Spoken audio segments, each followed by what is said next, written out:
Burung-burung berkicauan menyambut sang mentari datang menyinari bumi ini.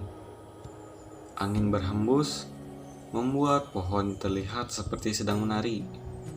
Awan-awan yang menyelimuti gunung pun mulai berpindah dan berdiam diri di langit biru. Di sisi lain, ada seorang ayah yang bernama Yuja. Ia adalah seorang ayah yang pemberani, penyabar, dan penyayang. Kini ia sedang berpetualang di tengah hutan sembari berburu dan mencari makan untuk putri kesayangannya. Yuja melewati lembah-lembah maupun sungai. Ternyata belum ada satupun binatang yang pantas untuk diburu. Akhirnya ia memutuskan untuk beristirahat dan memakan bekal yang ia bawa. Setelah perutnya terisi, Yuja pun melanjutkan perjalanannya. Tak lama kemudian, ia sampai ke sebuah padang rumput yang dipenuhi oleh rusa yang lebih besar darinya. Tidak takut, akhirnya ia pun bersembunyi di atas pohon, dan sang ayah pun mencoba membidik seekor rusa jantan dengan panahnya. Psh, psh, psh.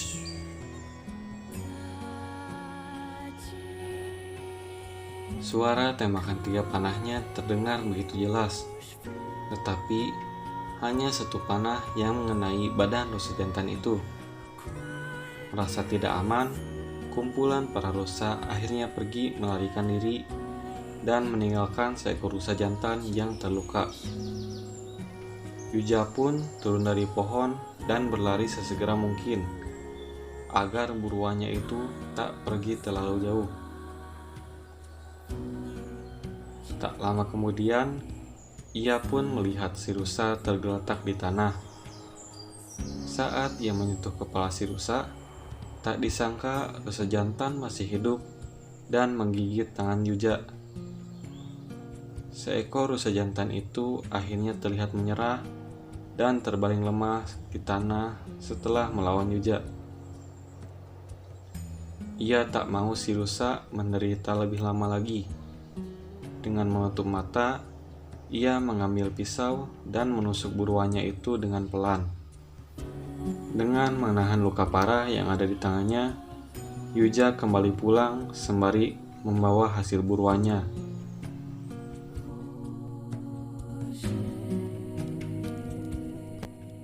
Sa, ayah pulang. Selamat datang, Ayah. Putrinya yang bernama Sasha ini merupakan anak yang periang, sabar, dan penyayang.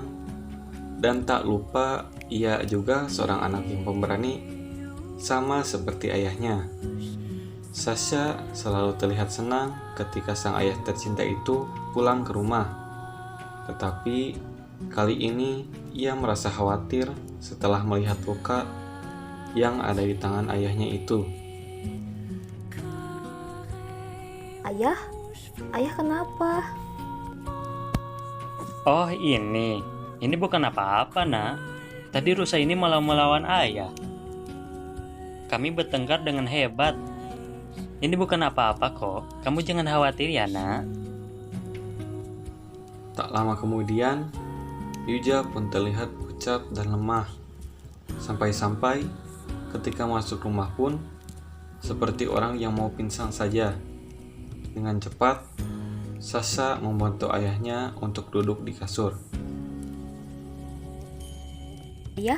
Ayah duduk dulu di kasur ya. Aku ambilkan dulu minum. Melihat Sasha yang khawatir, ia pun hanya bisa tersenyum. Putrinya datang membawa air minum dan obat-obatan untuk membersihkan luka ayahnya yang parah itu. Malam pun telah tiba. Tak lupa, Sasha juga membuat bubur nasi untuk makan malam ayahnya. Ayah, lain kali hati-hati ya.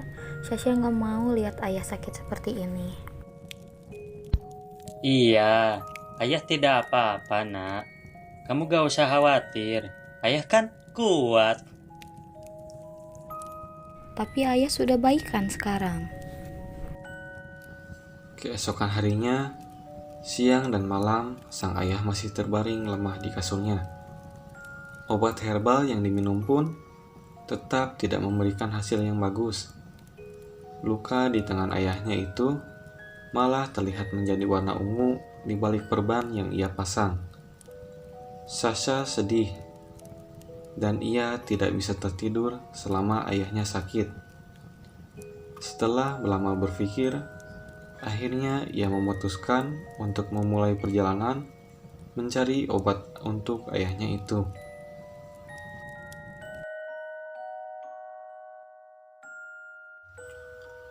Dan ia tahu ada suatu tempat di hutan yang pasti dapat menyembuhkan penyakit ayahnya, yaitu Istana Dewi Kesuburan. Untuk sampai ke tempat itu, Sasha harus melewati puncak dan lembah maupun sungai yang deras. Istananya berada di tengah hutan dengan jalan masuk yang lebar dan dipenuhi bunga. Siapapun yang bertamu ke istananya, maka akan disambut secara spesial. Sasha pun memasuki istana itu. Istananya penuh dengan emas dan tempatnya juga megah. Akhirnya, ia bertemu dengan sang Dewi Kesuburan itu. Dia memohon, Dewi, apakah kamu bisa menyembuhkan penyakit ayahku? Penyakit apa yang diderita ayahmu, nak? Ia tergigit oleh seekor rusa, tapi rusa itu meninggalkan luka lebih parah lagi di kemudian hari. Apa yang harus aku lakukan, Dewi? Mungkin rusa yang ayahmu buru itu bisa saja hewan peliharaan dari seorang penyihir. Tapi tidak apa-apa, ambillah ini, nak. Benih ini merupakan sebuah bunga yang sangat langka. Ketika sudah berbunga nanti, penyakit berat dan separah apapun itu bisa disembuhkan. Tetapi, kamu harus menyuburkan benih ini dengan sesuatu yang paling langka dan berharga yang ada di hutan. Apakah yang dimaksud Dewi adalah air? Dulu ayah sering bercerita bahwa ada sumber mata air paling berharga, dan sumber mata air itu ada di sebuah pohon yang bernama pohon langit. melangkah keluar dari istana, Sasha pun melanjutkan perjalanannya. Angin yang berhembus membuat Sasha menenangkan perasaannya sedikit demi sedikit. Di tengah perjalanan, ia memutuskan untuk beristirahat sejenak di bawah pohon apel dan memetik sebagian buahnya untuk di perjalanan nanti. Merasa istirahatnya sudah cukup, ia pun kembali melanjutkan perjalanan. Kini Sasha menemukan sebuah sungai dan seekor beruang. Menyadari kedatangan Sasha, sang beruang pun menengok.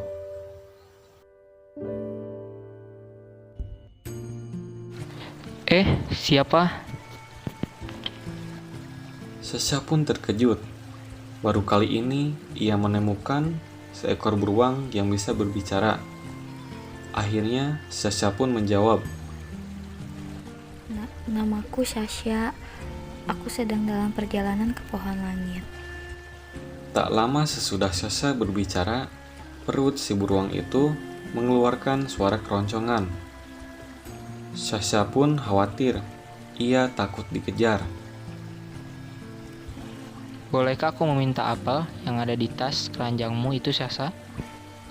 Dengan perasaan ragu, Sasha pun mencoba memberikan apel yang telah dipetik tadi kepada binatang buas itu.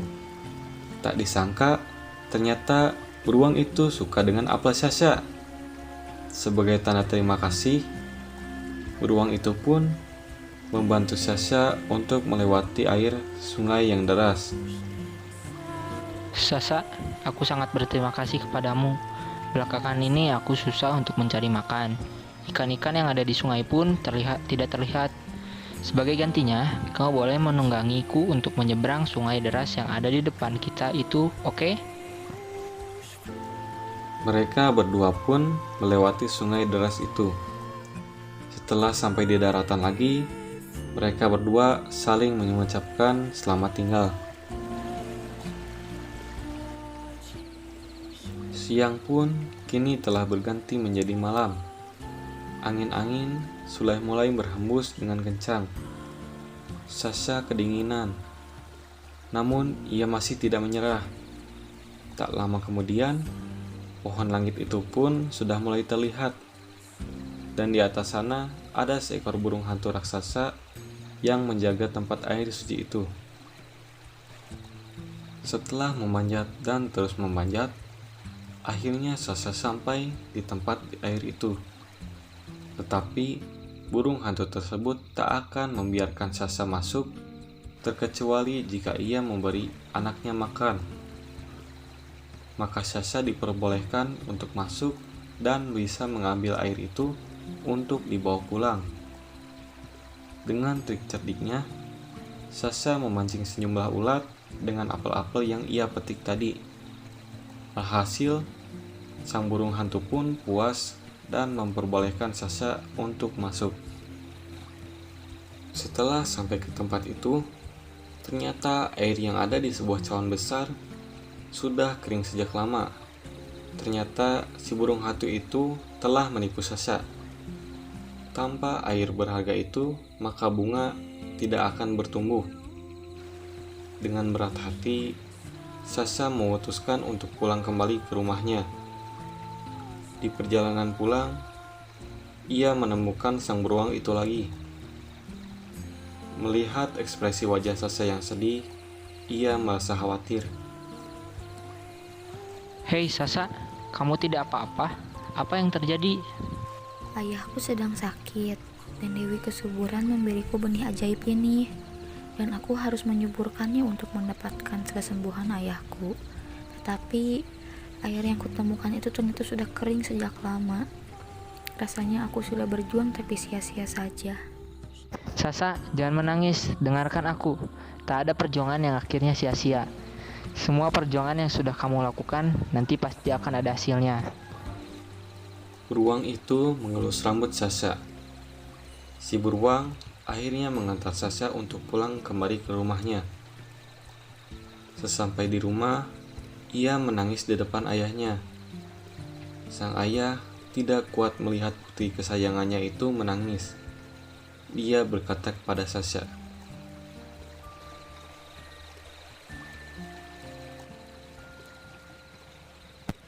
Tidak apa-apa, nak.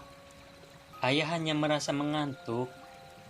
Selama kamu baik-baik saja, ayah tidak ada hal yang perlu ditakuti. Tapi Sasha harus bagaimana lagi, ayah? Sasha belum menemukan hal yang paling berharga untuk menyuburkan tanaman ini. Sasha menceritakan semua perjalanannya kepada sang ayah. Gadis kecil itu menangis terisak. Air matanya menetes ke tanah benih yang dipegangnya tersebut. Tiba-tiba, keajaiban pun terjadi. Tumbuhlah benih itu menjadi batang dan daun. Lama-kelamaan, tanaman itu pun tumbuh bunga tulip oranye yang indah. Ayahnya tersadar bahwa hal yang paling berharga itu adalah putrinya sendiri. Perjuangan dan rasa sabarnya membuat sang ayah makin menyayangi putrinya itu. Ayah, lihat bunganya tumbuh. Iya, nak. Mungkin apa yang Dewi Kesuburan maksud itu adalah sebuah perjuangan. Yang tentunya benih itu kan pasti membutuhkan air. Tetapi dengan perjuanganmu itu, bunga ini dapat tumbuh dengan cepat. Ayah harus berterima kasih banyak atas keberanianmu, nak. Maafkan ayah sudah membuatmu melewati semua ini demi menyembuhkan ayah. Yuja pun memeluk Sasha dengan erat. Dia bersyukur sudah mendidik Sasha dengan benar. Hari demi hari telah dilewati, dan akhirnya ayah pun sembuh.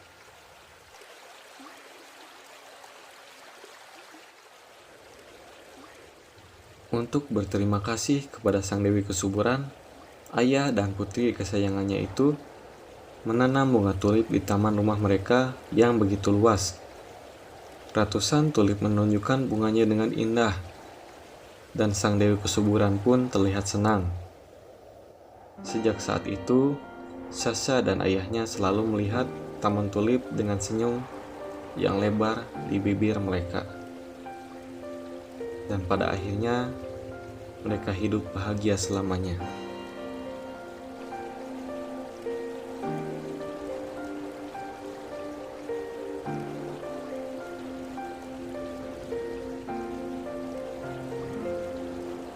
Sure.